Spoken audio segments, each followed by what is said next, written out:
This channel does not promote any violent, harmful, or illegal activities. All content provided by this channel is meant for an educational purpose only.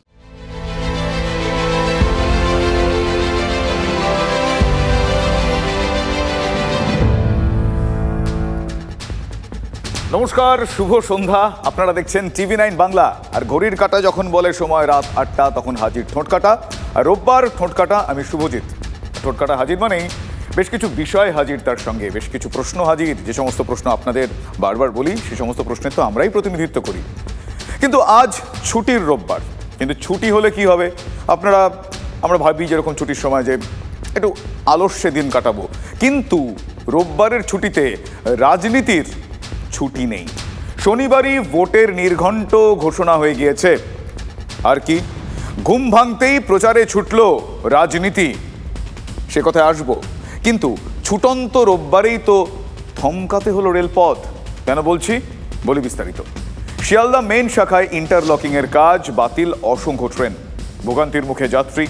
ছুটির দিন হলেও জরুরি দরকারে বহু মানুষই বেরোতে বাধ্য হয়েছেন। কিন্তু রেলপথে, মানে দূরের পথে যেতে গিয়ে তাদেরকে থমকাতে হলো। কেন বলছি এই কথা? হ্যাঁ, পথে হলো দেরি। ইন্টারলকিং এর কাজ চলছে, তাই শিয়ালদা মেন শাখার 143টি ট্রেন বাতিল করা হয়েছে। 46টি ট্রেন ঘুরপথে চলছে, এমনকি দূর পাল্লার 3টি ট্রেনও বাতিল করা হয়েছে। রোববার ছুটির দিন হলেও যাত্রীদের কিন্তু চরম ভোগান্তির মধ্যে পড়তে হচ্ছে। ক্যান্টনমেন্ট যাবো, ওখান থেকে আরেকটা ট্রেন ধরে তারপরে যাবো। ভোগান্তি? হ্যাঁ, একদম ভোগান্তি। হ্যাঁ, অনেকক্ষণ ধরে দাঁড়িয়ে আছি। কোথায় যাবেন? আমরা বনগাঁ যাব। কতক্ষণ দাঁড়িয়ে আছে? তা প্রায় আপনার আধা ঘন্টা। পথে হলো দেরি, ওদিকে আবার দেরি হওয়ার জো নেই। তার কারণ ভোট ঘোষণা হতেই, মানে ভোটের নির্ঘণ্ট ঘোষণা হতেই পায়ে পায়ে প্রচারে রাজনীতি। ভোট ঘোষণার পর প্রথম রবিবার বলে কথা, তাই জোর কদমে প্রচারে ভোট প্রার্থীরা। বাজারহাট থেকে চায়ের ঠেক, প্রচারে গেরুয়া, সবুজ, লাল সব পক্ষই। সারাদিন যেরকম ভাবে থাকি, একটু ভাত পেলে খাই, না পেলে খাই না। সায়নী ঘোষ সকাল একেবারে কিন্তু মানুষের মাঝখানে মালা দিয়ে বরণ করে নেওয়া হচ্ছে। এবং সায়নী ঘোষ আজাদগড় কিন্তু হই পড়ে গিয়েছে। এত টাকা, এত হুমকি ধমকি ইত্যাদির মধ্যেও মানুষ পরিত্রাণ খুঁজছেন এবং চাইছেন যে নতুন নিঃশ্বাস নেওয়ার জায়গা তৈরি হোক। যাদবপুর বামপন্থীদের পুরনো এলাকা, পুরনো ঘাঁটি। বাজারে হাজির হলেন বাঁকুড়া লোকসভা কেন্দ্রের বিজেপি প্রার্থী সুভাষ সরকার। এই ধলডাঙ্গা বাজারে শুধু খুচরো বাজার নয়, সবজি বিক্রি হয় পাইকারি হারেও। প্রথমেই হচ্ছে কৃষক সম্মান নিধি। তো অনেকের সঙ্গেই দেখা হলো, তারা কৃষক সম্মান নিধি পান। এইমাত্র এখানে বিশ্বনাথ পাল, তার সঙ্গে দেখা হলো। তিনি নিজের তৈরি করা শশা নিয়ে এসছেন। তিনিও একদিন এসেছিলেন যখন তিনিও নতুন ছিলেন, তাকেও তো প্রার্থী করে বিজয়ী করা হয়েছে। আমি আজকে নতুন মানুষের ভালোবাসা নিয়ে আমি এখানে এসেছি, নিশ্চয়ই ছাড়বো না। তাহলে কি আর এইভাবে লড়াই করতাম? দেখুন, তহবাজারে সব থেকে বেশি মানুষের ভিড় হয়। মানুষ আজকে বাজার করতে আসে রবিবারে, সেই জন্য আজকে মানুষের কাছে আসার জন্য। হ্যাঁ, পদ্ম ফুলে সব মাথায় লাগে, সবাইকে পদ্ম ফুলে। ভোটের দিনক্ষণ ঘোষণা হয়ে গিয়েছে গতকালই, মানে শনিবার। এবার সম্মুখ সমরে রাজনীতির কিস্তিমাতে কার পাল্লা ভারী? হ্যাঁ, সে তো বলবে ভোটের ফল। তবে আটঘাট বেঁধেই ময়দানে নেমে পড়েছেন যুযুধানরা। মন্ত্র কি? মন্ত্র একটাই, হ্যাঁ, বিনা যুদ্ধে নাহি দিব সূচগ্রমেদিনী। ঠিক সেখানেই তো প্রতিপক্ষকে চ্যালেঞ্জ ছুড়ছেন বঙ্গের শাসক দলের সেনাপতি। ওই যে চ্যালেঞ্জের ৭৬ ঘন্টা পার, দেখাবো। ব্যানার্জি একটা ওপেন চ্যালেঞ্জ দিয়েছিলেন। এখন ৭৬ ঘন্টা পার হয়ে গেল, ভারতীয় জনতা পার্টি তার কোনো উত্তর দেয়নি। আমি অভিষেক বন্দ্যোপাধ্যায় বিজেপি নেতৃত্বকে আমার সঙ্গে মুখোমুখি তর্কে বসার চ্যালেঞ্জ জানাচ্ছি। পাশাপাশি 2021 সালে রাজ্যের বিধানসভা পরাজয়ের পর থেকে আবাস যোজনা এবং 100 দিনের কাজের মতো প্রকল্পগুলিতে যদি কেন্দ্র 1 পয়সাও বরাদ্দ করে থাকে তাহলে তার শ্বেতপত্র প্রকাশ করার চ্যালেঞ্জও জানাচ্ছি। শুনলেন, কি বুঝলেন? হ্যাঁ, একে বলা যেতে পারে বরাদ্দ সংঘাত। 100 দিনের মজুরি বকেয়া, আবাসের বরাদ্দ বকেয়া, এ নিয়ে তো সেই কবে থেকে চলছে আকচা আকচি যাকে বলে। এবার সেই বকেয়া নিয়েই বিজেপি নেতাদের সম্মুখ সমরে বিতর্কে আহ্বান জানাচ্ছেন অভিষেক বন্দ্যোপাধ্যায়, যেটাকে তারা বলছে চ্যালেঞ্জ ছুড়ে দেওয়া। সোমবার দক্ষিণ দিনাজপুরের গঙ্গারামপুরে অভিষেক বন্দ্যোপাধ্যায়ের সভা, সেখানকার সাংসদ আবার বিজেপির রাজ্য সভাপতি সুকান্ত মজুমদার, আর সেই কারণেই সুকান্ত বাবুকে বিতর্কে আহ্বান জানিয়ে প্রেস কনফারেন্স করলেন ব্রাত্য বসু, চন্দ্রিমা ভট্টাচার্য। তাহলে শাসক সেনাপতির ছোড়া চ্যালেঞ্জই এখন তৃণমূলের হাতিয়ার। ক্রোনোলজিটা একবার আপনাদের দেখাই। मनरेगा की मजदूरी का पैसा दिल्ली से भेजता है, लेकिन यहां की टीएमसी सरकार ने अपने तोलाबाजों को फायदा पहुंचाने के लिए यहां 25 लाख फर्जी जॉब कार्ड बना करके लोगों को दे दिए। 9 তারিখ শিলিগুড়িতে সভা করলেন প্রধানমন্ত্রী, আর 14 তারিখ জলপাইগুড়ির ময়নাগুড়িতে অভিষেক বন্দ্যোপাধ্যায়। স্যার একটা শ্বেতপত্র প্রকাশ করতে পারে, তাহলে বিজেপির যে কোনো বড় নেতা, ছোট নেতা আমার সাথে যে কোনো সংবাদ মাধ্যমে, টিভির পর্দায়, চ্যানেল তাদের ইচ্ছা মতো তারা বেছে নিক, সময় তারা বেছে নিক, একদিকে আমি থাকবো, একদিকে তারা থাকবে। তথ্য পরিসংখ্যানকে সামনে রেখে লড়াই হবে, শ্বেতপত্র প্রকাশ করো।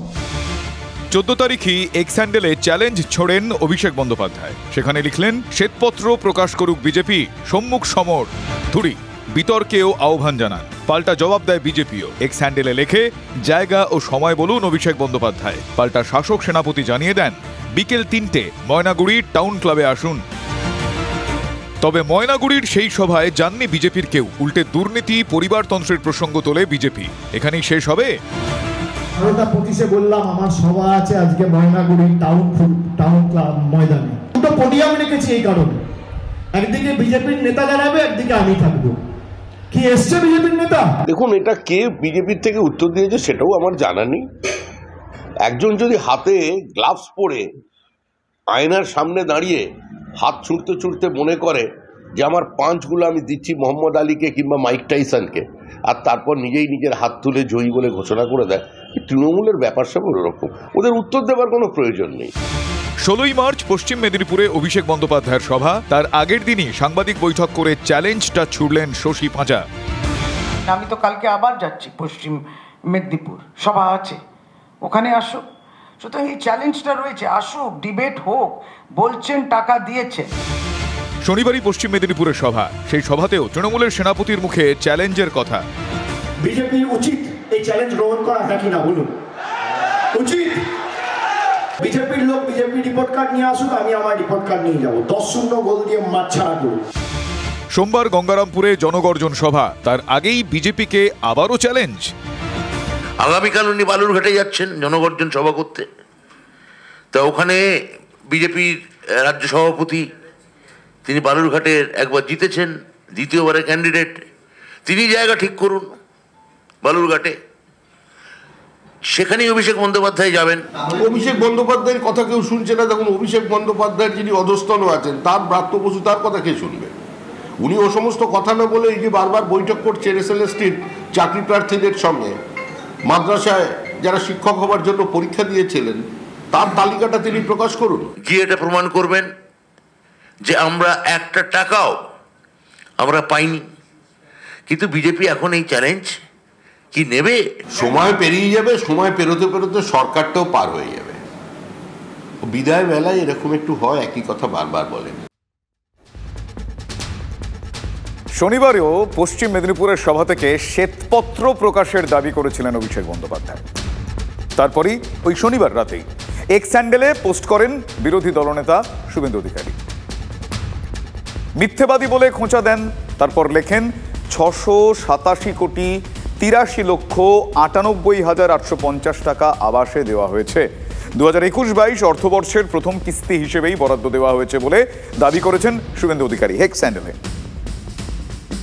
শাসক দলের নাম্বার 2 অভিযোগ তুলছেন। কি অভিযোগ তুলছেন? তিনি অভিযোগ তুলছেন 21-এর পর থেকে কোনো বরাদ্দ কেন্দ্র করেনি, শ্বেতপত্র প্রকাশের দাবি তুলছেন তিনি। বিজেপি নেতাদের সামনাসামনি বিতর্কে তিনি আহ্বান জানাচ্ছেন, আর উল্টো দিকে বিরোধী দলনেতা কৃষি ভবনের চিঠি তুলে ধরে সেই বরাদ্দের হিসেব দিয়ে দিচ্ছেন। প্রশ্ন হচ্ছে, তাহলে সত্যিটা কোনটা, সত্যিটা কি? এই উত্তরটা আবার দিলেন ব্রাত্য বসু। এটা তো আমরা, উনি যেটা টুইট করেছেন সেটা তো আমরা আগেই অ্যাকনলেজ করেছি। প্রশ্নটা 18 সালের টাকা 21 সালে এই নির্বাচনের আগে অবধি মেটানো হচ্ছে। 21 সালে তৃণমূল কংগ্রেস গোটা ভারতবর্ষকে বিস্মিত করে এখানে 200 সিটের ওপর পাওয়ার পর যে আমাদের একটা টাকাও না আবাস যোজনায় না 100 দিনের টাকায় কেন্দ্রীয় সরকার আমাদের একটি ফুটো করিও দেয়নি। আপনি একদিকে মাইক ধরবেন আর একদিকে খালি কাগজ দেখাবেন যে 3 বছরে আপনি বাড়ির কত টাকা দিয়েছেন। যদি মোদিজি প্রমাণ করতে পারে যে বাংলার মানুষের বাড়ির জন্য 3 বছরে 10 পয়সা কেন্দ্রের সরকার দিয়েছে, আমি রাজনীতির আঙিনায় পা রাখবো না। ভাই, উনি রাজনীতির আঙিনায় পা রাখুন বা না রাখুন, এতে কার কি এসে গেল? ওনার সমর্থকদের প্রভাব পড়তে পারে, তাহলে তো বিজেপির কিছু আসবে না। যদি কেন্দ্রের কোনো আমলা আসতে পারেন, এসে তর্ক করতে পারেন। আগামীকাল উনি বালুরঘাটে যাচ্ছেন জনগর্জন সভা করতে, তা ওখানে বিজেপির রাজ্য সভাপতি, তিনি বালুরঘাটের একবার জিতেছেন, দ্বিতীয়বারের ক্যান্ডিডেট, তিনি জায়গা ঠিক করুন।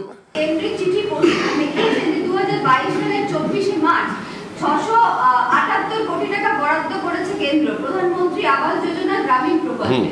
কেন্দ্রের চিঠি পোস্ট করে দেখিয়েছেন, দেখিয়ে দিয়েছেন তো আমার দলের লোক, বাইরের নয়। প্রকাশ্যে নথি দিয়ে প্রকাশ্য বিতর্কে আসুক, বিজেপি সেই বিতর্কে আসছে না। শুভেন্দু অধিকারী মিথ্যাচার করছেন, জাগলারি অফ ওয়ার্ডস, সম্পূর্ণভাবে বিকৃত তথ্য পরিবেশন করছেন। বিজেপি কোনো চ্যালেঞ্জের উত্তর দেবে না, এখানেই আলোচনা শেষ। অভিষেক বন্দ্যোপাধ্যায়ের চ্যালেঞ্জ, বিজেপি মানে চ্যালেঞ্জের বিজেপির কাছে কোনো আহ্বানও নেই, বিজেপির কাছে কোনো প্রত্যাখ্যানও নেই। বারবার বলছি, 100 দিনের কাজ এবং আবাস, এতে কেন্দ্র টাকা দেয়নি। এটি একটি প্রশাসনিক বিষয়, এই প্রশাসনের চ্যালেঞ্জ রাজ্য সরকার দিতে পারে এবং কেন্দ্র সরকার তার উত্তর দেবে। অভিষেক বন্দ্যোপাধ্যায় পশ্চিমবঙ্গ সরকারের কেউ নন, আমি শ্রমিক ভট্টাচার্য ভারত সরকারের কেউ নই। অন্যদিকে মাঠে নেমেই প্রসূন তিনি জমিয়ে দিলেন। হ্যাঁ, প্রসূন বন্দ্যোপাধ্যায়ের কথা বলছি।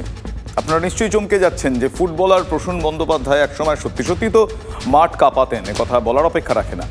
কিন্তু তার তো এখন বয়স 68 এই বয়সে, আর প্রসূন তো এখন এমপি, এবার হাওড়া থেকে প্রার্থী।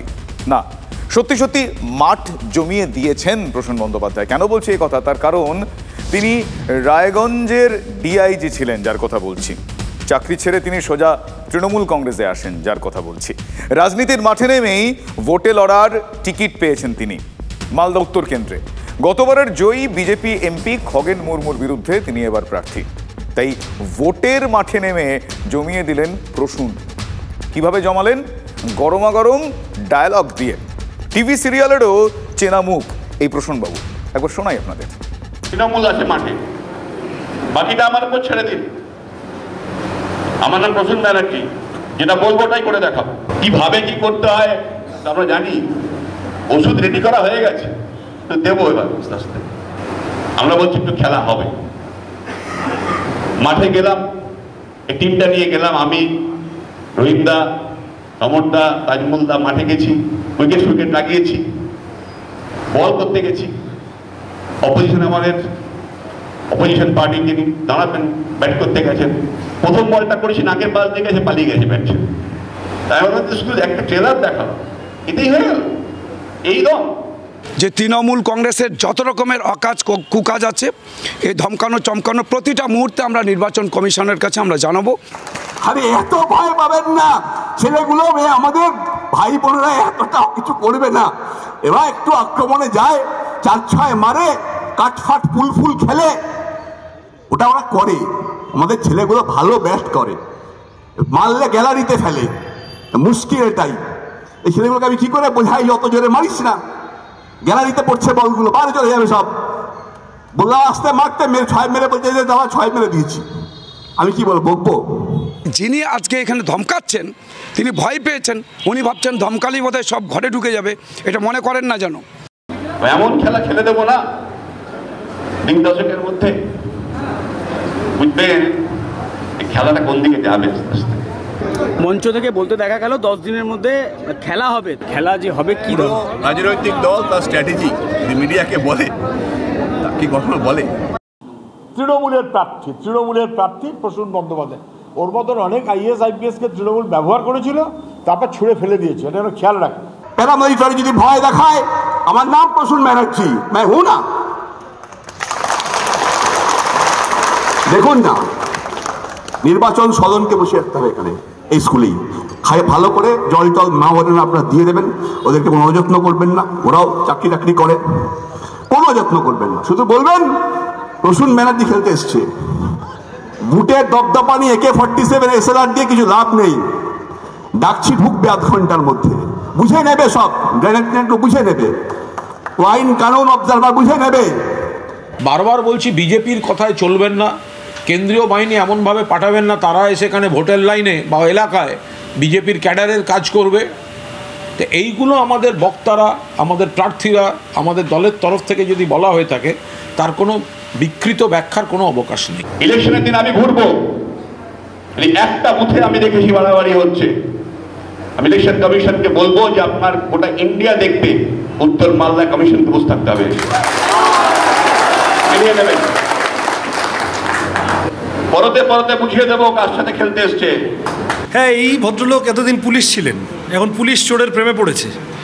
হাবভাব থেকে মনে হচ্ছে নায়ক সিনেমার অনিল কাপুর হতে চাইছেন, ভয়ে একটাই মিস্টার ইন্ডিয়া সিনেমার অনিল কাপুরের মতো উবে না যান। মাঠে প্রসূন ব্যানার্জি, একদিকে সমর্থ, একদিকে রহিম বক্সি, খেলা হবে। আসলে স্লোগান ছিল খেলা হবে, তার জন্য মাঠ আছে এবং সেই মাঠে নেমে কিভাবে খেলবেন রাজনৈতিক ব্যক্তিত্বরা তারা মঞ্চ থেকে জানিয়ে দিচ্ছেন, এক প্রকার হুঙ্কার, মানে ওই স্পোর্টসম্যান স্পিরিট যাকে বলে সেভাবেই তারা জানিয়ে দিচ্ছেন। কি বলছেন তারা সেটা আপনাদের বিস্তারিত শোনালাম। আপনারা শুনলেন মাঠে প্রসূনের পাশে কে, রহিম বক্সি, তিনি কে, মালদা জেলা তৃণমূলের সভাপতি। প্রসূনের বাড়ানো বল ধরেই একবার শোনাই। এখনো মমতা ব্যানার্জির বিরুদ্ধে, অভিষেক ব্যানার্জির বিরুদ্ধে যদি কেউ গাল দেওয়ার চেষ্টা করে তার পিঠের চামড়াটা টেনে নিব, এটা রহিম বক্সি আজকের দিন দাঁড়িয়ে এখানে বলছে। এখনো মমতা ব্যানার্জির বিরুদ্ধে, অভিষেক ব্যানার্জির বিরুদ্ধে যদি কেউ গাল দেওয়ার চেষ্টা করে তার পিঠের চামড়াটা টেনে নিব, এটা রহিম বক্সি আজকের দিন দাঁড়িয়ে এখানে বলছে। এবার একটু পিছিয়ে যাই, সে সময় ছিল অন্যরকম, মানে সে সময় বলতে খুব পুরনো সময়ের কথা বা খুব বেশি দিন আগের কথা বলছি না, এই ধরুন 5 বছর আগের কথা, মানে হিসেব করলে দাঁড়ায় 2019। পূর্ব মেদিনীপুরের কাঁথি আর তমলুক কেন্দ্র থেকে জিতলেন তৃণমূল কংগ্রেসের শিশির অধিকারী এবং দিব্যেন্দু অধিকারী, বাবা এবং ছেলে তারা সম্পর্কে। শিশিরবাবুর আরেক ছেলে শুভেন্দু অধিকারী তখন এ রাজ্যের মন্ত্রী, ছোট ছেলে সৌমেন্দু কাঁথির পুরো প্রধান। শুভেন্দু তৃণমূল কংগ্রেস ছেড়ে বিজেপিতে যেতেই ওই খেলা, মানে খেলা শব্দটা আমরাও এবার কনসিয়াসলি ব্যবহার করছি, শুভেন্দু তৃণমূল ছেড়ে বিজেপিতে যেতেই খেলা ঘুরে যায়। দলেরই 2 MP শিশির এবং সৌমেন্দুকে টার্গেট করতে শুরু করলো তৃণমূল কংগ্রেসই। তারা কেউই কিন্তু বিজেপিতে যোগ দেননি, এটা মাথায় রাখতে হবে। শোনাবো। অমিত শাহর সভায় একবার গিয়েছিলেন শিশির অধিকারী, সেই ছবি আপনাদের দেখাই। বক্তব্য রেখেছিলেন, কিন্তু সেদিনও বিজেপির পতাকা হাতে নেননি, আনুষ্ঠানিকভাবে বিজেপিতে যোগ দেননি। কিন্তু শুভেন্দুর দল বদলের পর থেকে একই কথা বলে যাচ্ছে তৃণমূল কংগ্রেস। গতকালও খেজুরিতে বললেন কুণাল ঘোষ। এরই মধ্যে বিজেপিতে যোগ দিয়েছেন আপনারা জানেন দিব্যেন্দু অধিকারী, অধিকারী পরিবারের অন্যতম সদস্য। তবে শিশিরবাবু আনুষ্ঠানিকভাবে বিজেপিতে যাননি। কিন্তু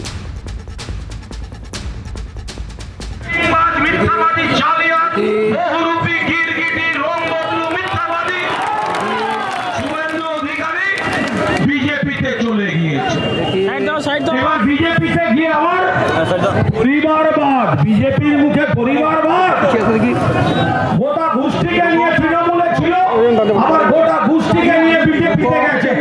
ওরে বিজেপি ভাই, তোরা দেখ, তোরা ভোট, এই জালিমা নিয়ে তোরা চলবি, এবার আপনাদের একটা প্রশ্ন, ওই যেটা বললাম শুরুতেই, আমি প্রতিনিধিত্ব করি। প্রশ্নটা হলো, এবার কি শিশিরবাবু প্রার্থী হবেন? হলে কোন দলের? দিন কয়েক আগে আমাদের প্রতিনিধি সৌরভ গুহ এই প্রশ্নটাই করেছিলেন প্রবীণ সাংসদকে। শোনাই। শিশির অধিকারী নাকি এবার দাঁড়াচ্ছেন না নির্বাচন? না না, দাঁড়ানো সবটা নির্ভর করে ছেলেদের উপরে। ছেলেরা যা সিদ্ধান্ত নেবে আমি তাতে একমত, বিশেষ করে অপোজিশন লিডার শুভেন্দু অধিকারী। ফলে তিনি প্রার্থী হবেন কিনা সেই সিদ্ধান্ত মেজ ছেলে বিরোধী দলনেতা বিজেপি নেতা শুভেন্দু অধিকারীর হাতেই ছাড়লেন শিশিরবাবু। বলে না হিন্দিতে একটা কথা, ইশারাই কাফি হ্যায়। তবু আরও একটা বিষয় ক্ষেত্রে আছে, পেঁয়াজের খোসাটা আরেকটু ছাড়ানোর চেষ্টা করলেন আমাদের প্রতিনিধি সৌরভ। সেই অংশটুকু আপনাদের শোনায়। আপনার কি আক্ষেপ হয় আপনি তৃণমূল কংগ্রেস করেছেন বলে? না, আক্ষেপ তো হবেই। আজকে আক্ষেপ হবে না, ভুল সিদ্ধান্ত নিয়েছিলাম। সেদিন যদি আরেকটু এগিয়ে পিছিয়ে ভেবে আমি এগাতাম, তাহলে অনেকের হয়তো রাজনীতির জন্ম হতো না, অনেকে বিদায় হয়ে যেত। আজকে এই জিনিস দেখতে হতো না। ঠিক আমি ভাবতে পারছি না এই বালু সেই বালু, আমি ভাবতে পারিনি। আমি কখনো ভাবতে পারিনি যে ওই পারত সেই পারত, ইয়া করেছে এরা। তবে এটা আমাদের চাষা ভাষায় মুঠিমার। আসল জিনিসটা এখনো বেড়াই 1% এখন প্রকাশ হয়েছে, ইট ইজ 1%। আসছে যে নির্বাচন কি হতে চলেছে, একটা অত্যাশ্চর্য জিনিস হবে এবারে। কিরকম? এরা বলছে কি 35, আমি তো বলছি 42 চলে যাবে বিজেপির পক্ষে। এইরকম মানুষকে রাখা কখনো উচিত না ক্ষমতার অলিন্দে। আপনি প্রচারে আর সাথে হোয়াই নট, মানে রাজনীতি থেকে আপনি বিদায় নিচ্ছেন? No, certainly not. বর্ষিয়ান, পোড়খাওয়া এই ধরনের রাজনৈতিক ব্যক্তিত্বের কাছ থেকে এই ধরনের প্রেডিকশন শুনলে কিন্তু অনেকগুলো পর আসতে থাকে, অনেকগুলো দৃশ্যকল্প সামনে দেখতে পাওয়া যায় যে কেন তিনি এই কথা বললেন, কেন তিনি এই ম্যাজিকের কথা বললেন, কেন তিনি এই প্রেডিকশন বা এই ভবিষ্যৎবাণী এই মুহূর্তে রাখছেন, কিসের নিরিখে, এই বিষয়গুলো উঠে আসে। কিন্তু এক কথা যদি বলি, কথা রাখলেন শিশির অধিকারী। এবার তাঁর কাঁথি কেন্দ্রে বিজেপি প্রার্থী তাঁর ছোট ছেলে সৌমেন্দু অধিকারী। তার প্রচারে নেমে পড়লেন শিশিরবাবু। কাণ্ড দেখুন, তিনি তৃণমূল কংগ্রেস এমপি, কোনোদিন বিজেপির পতাকা হাতে নিয়ে তিনি দল বদল করেননি, তবু তিনি বিজেপির পতাকা তুলে দিচ্ছেন অন্যের হাতে। একেই বলে রাজনীতি।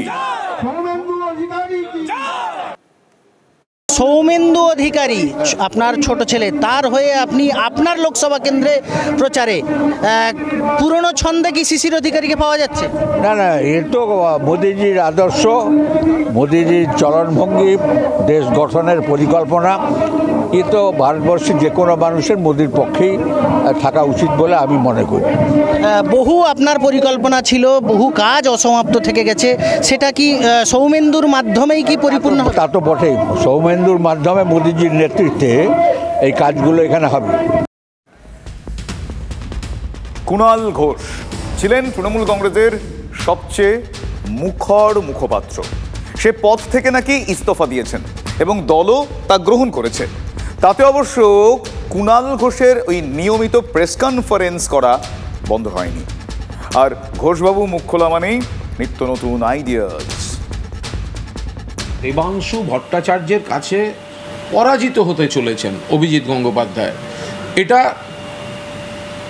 জোড়াফুল চিহ্ন। মমতা বন্দ্যোপাধ্যায়ের প্রার্থী, তার কাছে বিজেপি টিকতে 2 মাস প্রচারে থাকবেন। 2 মাস পরে দেখবেন চারপাশে ধুধু মরুভূমি এবং 1 গ্লাস জল দেওয়ার লোক নেই। তখন প্রতিদ্বন্দ্বী বড় নাম, আর একটা নাম, গ্রহণযোগ্য নাম, এরকম নাম হয়ে যেতে পারত। শুভেন্দু এটা হতে দেবে না। ফলে দলের মধ্যেও শুভেন্দু নিজের অধিকারীর অধিকার কায়েম রাখতে একে হারিয়ে দেবে।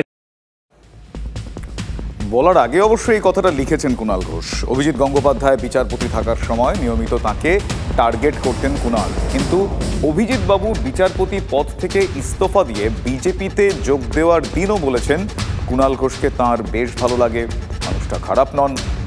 শোনাই আপনাদের।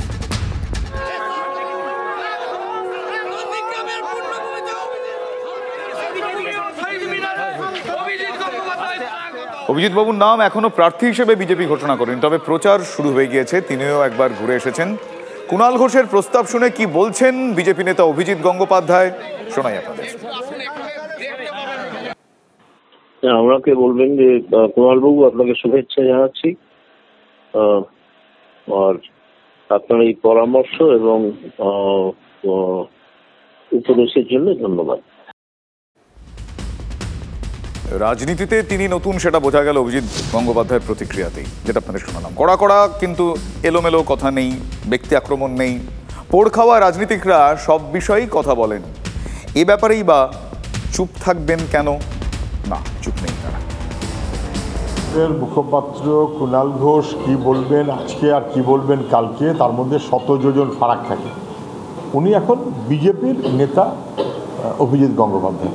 বিচারপতি অভিজিৎ গঙ্গোপাধ্যায়ের যে মর্যাদা ছিল, যে গরিমা ছিল, বিজেপির অভিজিৎ গঙ্গোপাধ্যায় সেই মর্যাদা নষ্ট করেছেন, সেই গরিমা নষ্ট করেছেন। আমার বিবেচনায় তার কোনো প্রাসঙ্গিকতা নেই। তিনি যেটা বলছেন তিনি হৃদয় থেকে বলছেন না, মস্তিষ্ক থেকে বলছেন। ফলাফল ওনারও জানা, এবং বারবার নাম করে বা না করে শুভেন্দুর কথা মনে করিয়ে দেওয়ার অর্থই হলো শুভেন্দুর নেতা, তার গ্রহণযোগ্যতা আছে, তার প্রতিষ্ঠা আছে, এবং শুভেন্দু অধিকারী সিন্ড্রোম থেকে, এই স্নায়ুরোগ থেকে তৃণমূল দল এখনো বেরিয়ে আসে।